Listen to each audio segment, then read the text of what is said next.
Boa noite, aula de arte com a professora Heloísa. Bom, na aula anterior nós falamos sobre o barroco no seu contexto de surgimento, no seu contexto europeu, tendo ele surgido na Itália. E aí se alastrando, por toda a Europa até chegar na América. E na América o barroco ele vai chegar no Brasil e ele vai ser chamado de barroco tardio, porque ele vai chegar realmente muito tarde em relação aos acontecimentos da Europa. Aqui nós já temos um exemplo do barroco no Brasil, que é o altar da igreja Nossa Senhora dos Militares. Reparem que não existe um espacinho sem um detalhe aqui. O barroco no Brasil ele vai estar focado principalmente na arquitetura e ele vai ter bastante detalhes. Como que o barroco vai chegar ao Brasil? Bom, nós vimos tudo o que aconteceu lá, Então ele vai chegar como parte da ação colonizadora. Os portugueses procuraram impor a sua cultura aos habitantes das terras que conquistaram e aos povos trazidos escravizados da África. Assim, em atendimento aos preceitos da Contra-Reforma, dedicaram-se a converter os indígenas ao cristianismo, tendo os jesuítas como principais agentes desse trabalho catequético. O que acontece? Dentro da Europa, o foco era mais em recuperar fiéis do que fazer novos, já que a maioria do contexto europeu já era católica, Então, quando o barroco vem para o Brasil, o seu foco maior agora é de conquistar novos fiéis. Quem que eles vão tentar conquistar? Os índios escravizados, os índios e os negros escravizados. Então, eles vão ter os jesuítas, que vão ser membros da Companhia de Jesus, que é uma ordem religiosa, Que eles vão literalmente tentar catequizar os índios, tentar tornar os índios e os escravos negros católicos. Então, na sociedade colonial brasileira, as igrejas católicas eram centros de culto religioso e de convívio social. A igreja era o centro de tudo, na verdade, no contexto colonial. Numerosos conventos e igrejas foram construídos de acordo com os valores estéticos do barroco, estilo artístico que emergiu na Europa na primeira metade do século XVII como parte do programa desenvolvido pela Igreja para reconquistar cristãos e converter não cristãos. Nas edificações religiosas, a estética se caracterizou pela exuberância da decoração interna, projetada para sensibilizar visual e emocionalmente. No contexto europeu, o foco maior vai ser em pinturas, como as telas do Caravaggio, e aqui o foco vai ser em arquitetura. Então, através da arquitetura, se busca sensibilizar o espectador. Ele tem que se sentir imerso na religião, imerso no poder do Deus que aquele catolicismo estava repassando para eles. As principais características do barroco no Brasil são painéis e retábulos de influência renascentista, excessos, cacho, concha, laço, guirlanda, flor, tudo que eles pudessem enfiar em enfeite eles colocavam.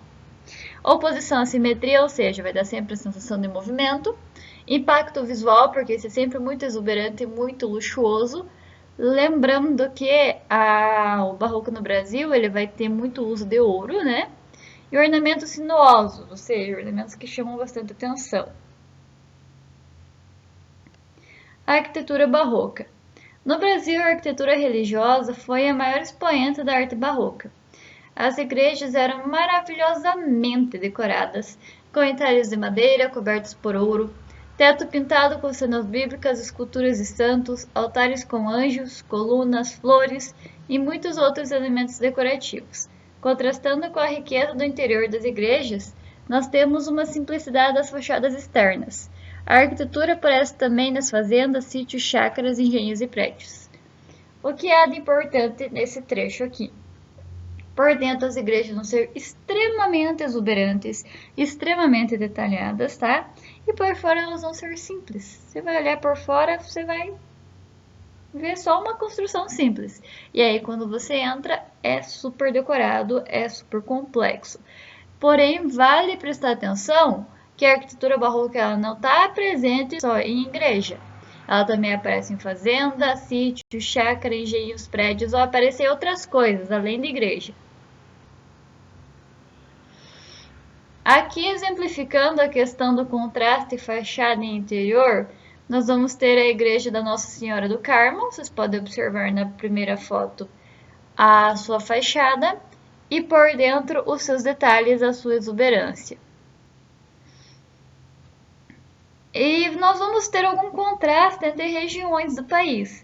Nas regiões que enriqueceram com a mineração e o comércio do açúcar, como Minas Gerais, Rio de Janeiro, Bahia e Pernambuco, as igrejas vão ter muito mais detalhe, vão ter muito mais ouro nos seus altares, suas esculturas são mais refinadas, feitas por artistas de renome. Já em outras regiões que não tinha nem açúcar nem ouro, que eram regiões mais pobres, como São Paulo, as igrejas elas vão ser mais simples, com menos ouro e feitas por artistas menos experientes. Nós vamos ter dois artistas fundamentais do Barroco no Brasil, que vai ser o Manuel da Costa Taide, o mestre Taide, que ele vai ser o pintor, tá? Ele vai nascer em Mariana, em Minas Gerais, e ele foi considerado um gênio da pintura brasileira. Em suas obras aparecem anjos, madonas e santos no estilo mulato.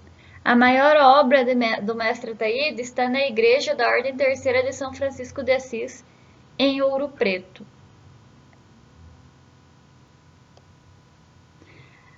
Observe um exemplo de pintura do mestre Taide.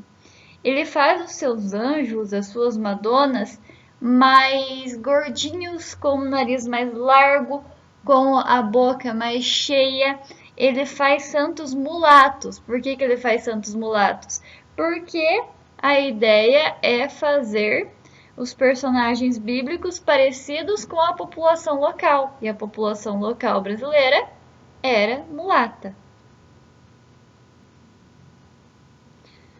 Observe também que existe uma certa distorção das formas, né? Não é idealizado.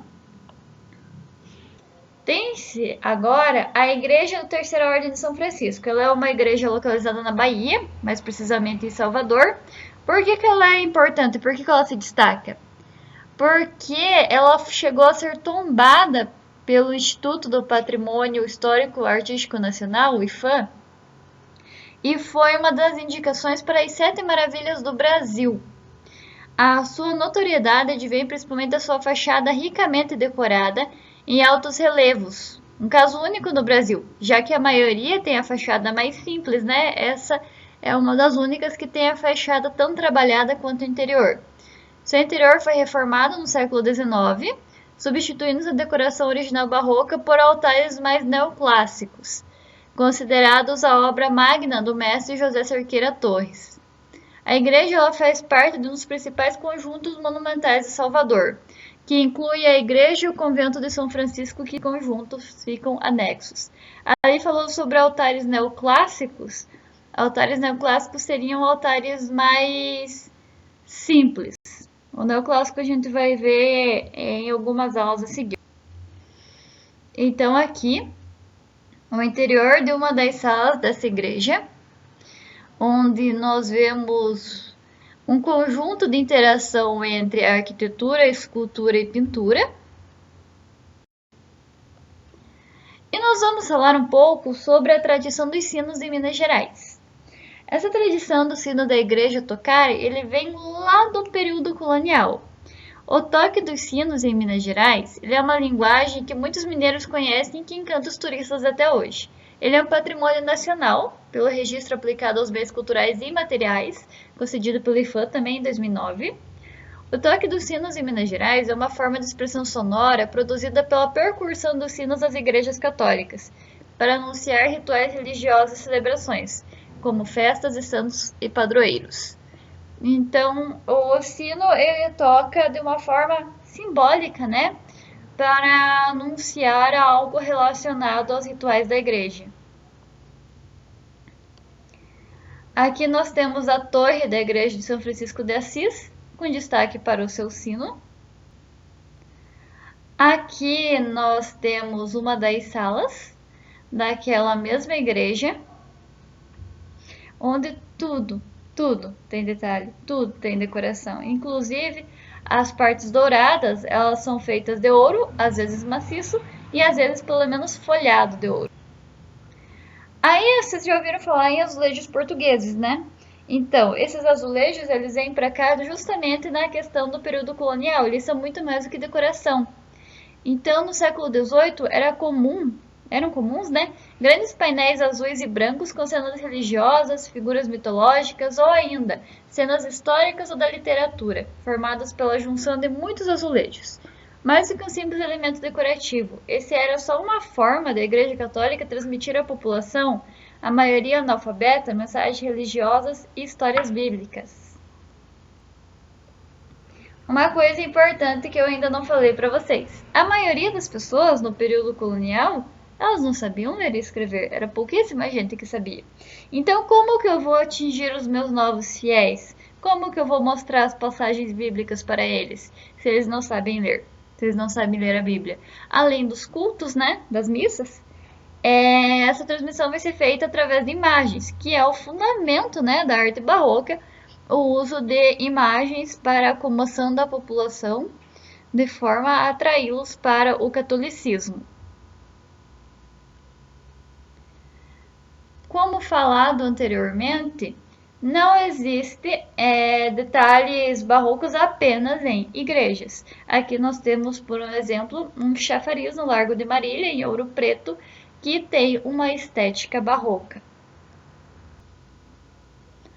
Aqui nós temos a capela, o altar-mor, com uma pintura inclusive ilusionista, né? Que esse teto, na verdade, ele é reto.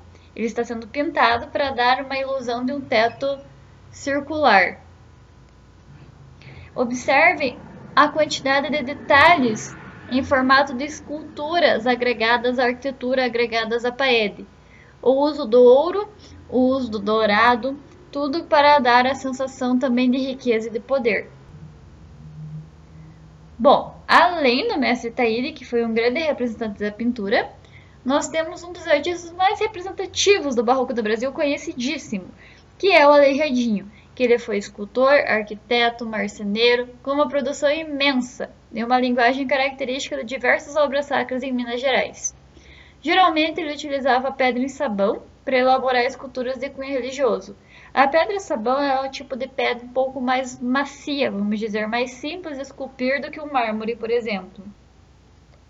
Bom, o nome completo, né, do Aleijadinho é Antônio Francisco Lisboa. Ele nasceu em Ouro Preto.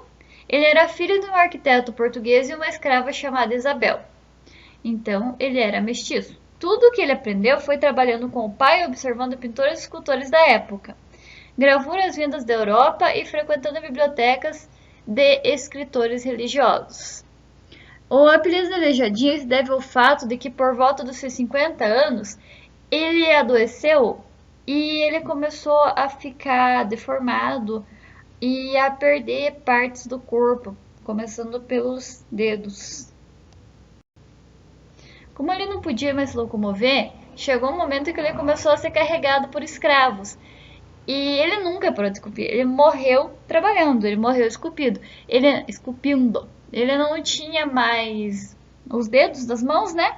Então, os seus escravos, os seus ajudantes, eles amarravam os instrumentos no pulso do Aleijadinho, no braço, e ele continuava trabalhando.